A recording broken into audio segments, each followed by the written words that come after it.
আসসালামু আলাইকুম। Hello everyone, আশা করি সবাই ভালো আছে। আজকে আমরা সবাই মিলে বুড়িমারির উদ্দেশ্যে রওনা করতেছি। বুড়িমারি আমরা ঘুরতে যাব এবং আপনাদের সবকিছু দেখাবো। আমরা কোথায় যাচ্ছি না যাচ্ছি, কি করতেছি না করতেছি সবকিছু দেখাবো। এবং আগে পাটগ্রামে বুড়িমারিও যাবো, ঘুরে আসবো, দেখি যে বুড়িমারিটা কিরকম দেখতে। ট্রেন হচ্ছে 8টায়, হাসান ভাই আমাদের বলেছে 7টায়। তাড়াতাড়ি আসাতে অনেক ক্ষুধা লাগছে, খাইতে পারি নাই, তাই চা খাচ্ছি সবাই মিলে। 7 জনে নালমনিহাটি পাটগ্রাম বুড়িমারি দমো এই ট্রেনগুলো মুই ঈদে করি নিলুম। আজকে আর এই ট্রেনের আশা করেন না ভাই। ট্রেন ভাগা আমি দেখেন বাইরে দাঁড়িয়ে আছে, হ্যাঁ সবাই বাইরে দাঁড়িয়ে আছে। আমি আসলে 7 জন ছাড়া পুরো ট্রেন ফাঁকা। একদম তারা কোনো টঙ্গিবেলা লোক বলে চলে না, টঙ্গিবেলা লোক চলে না দেখে আজকে একলাই আমি ট্রেনে কাউকে সত্যি দিই সব টেকার খেলা, মানে লঙ্গি বলে চলে না, মানুষ চেনে নাই।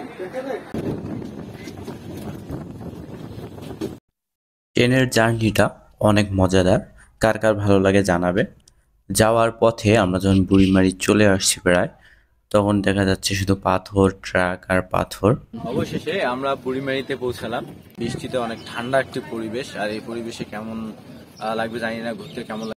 বুড়িমারিতে এসেছি আমরা, স্মৃতি না রাখলে কি হয়, তাই আমরা বুড়িমারি লেখাটার সঙ্গে একটা ভিডিও নিলাম। তারপর আমাদের বিমানের উদ্দেশ্যে আমরা রওনা করলাম। আর এরপর যে দেখুন আমাদের সামনে বিমান রয়েছে, এই বিমানে করে আমরা এখন যাব বুড়িমারি স্থলবন্দরের দিকে। যাওয়ার পথেই আমরা যে বাসগুলো দেখতেছি, ভারত থেকে যারা আসে তারা এই বাসগুলোতে চড়ে বাংলাদেশের বিভিন্ন স্থানে চলে যায়। আমরা বুড়িমারি পোর্টের একদম কাছে চলে এসেছি। এখান থেকে নেপাল, ভুটান কত দূর দেখাচ্ছে। প্রথমে ইমিগ্রেশন ফেস করতে হবে। এখন যেখানে অবস্থান করতেছি এটা হচ্ছে বাংলাদেশের ইমিগ্রেশন। আর এই ইমিগ্রেশন থেকে পাসপোর্ট, ভিসা চেকিং হয়। চেকিং করার পর এখান থেকে আপনার সামনে যায়, সামনে ওখানে বিজিবির ওখানে আছে, ওরা আবার চেকিং করে। চেকিং করার পর তারা এখান থেকে ভারতে চলে যায়। তারপর ভারতে গিয়ে ওখানে আবার ইমিগ্রেশন আছে, ওইখানে আবার ভারতের চেকিং হয়। তারপর তারা ওখান থেকে ভারতে চলে যায়। এগুলো বাংলাদেশের গাড়ি, এটা হচ্ছে স্থলবন্দর। এগুলা কাগজপত্র ওকে হওয়ার পর তারপরে এগুলো ইন্ডিয়া যায়, আলোড হয়ে খালি গাড়ি ফিরে আসবে। আর এখানে বাংলাদেশের গাড়ি ওইদিকে দেখেন, ওগুলো হচ্ছে ইন্ডিয়ান গাড়ি, বোল্ডারের গাড়ি। ওই গাড়িগুলো স্থলবন্দরে আছে, এখানে কাগজপত্র, ট্যাক্স, ভ্যাট সব ওকে হবে, তারপরে চলে যাবে যার যার মাঠে শেষে নিয়ে যায়, গাড়ি আনলোড করে আবার খালি গাড়ি ইন্ডিয়া চলে যাবে। আল্লাহ হাফেজ। বুড়িমারি এসেছি, আর বুড়ির হোটেলে কি না আসলে হয়, তাই আমরা দুপুরের খাওয়া দাওয়ার জন্য আমরা চলে এসলাম বুড়ির হোটেলে।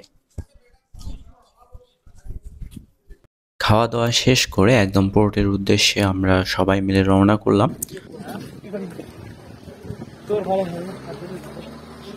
Welcome to India. Welcome to India. কথা বলবো না। এখন আমরা রয়েছি বাংলাদেশের শেষ সীমানা, অর্থাৎ বুড়িমারি পোর্টে। আমার পাশে যে যে জায়গাটি দেখতেছেন এটি হচ্ছে ভারত, আর হচ্ছে ভারতের এটি হচ্ছে প্রবেশ পথ। এখানে হচ্ছে ওয়েলকাম টু ভারত যেখানে বলা হয়, সেটি এই জায়গাটি। এখান থেকে বিভিন্ন মালামাল থেকে শুরু করে পাথরের গাড়ি সবকিছু এখান দিয়ে যাওয়া আসা করে, এবং মানুষজন যারা ভারতে যায় চিকিৎসার জন্য বা আদার্স কোনো কাজের জন্য, তারা এই পথ দিয়ে যাওয়া আসা করে। Welcome to India. এখন আমরা ইন্ডিয়ার মধ্যে, আর এটি হচ্ছে বাংলাদেশ ভারতের দুটি ফ্ল্যাগ। আর এর পাশে বিভিন্ন জায়গাগুলো আপনাদের দেখানো হচ্ছে।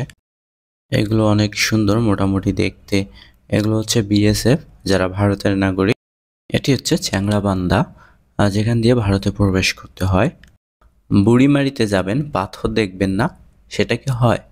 বুড়িমারিতে আপনি যেখানেই চোখ রাখবেন শুধু পাথর আর পাথর পাবেন।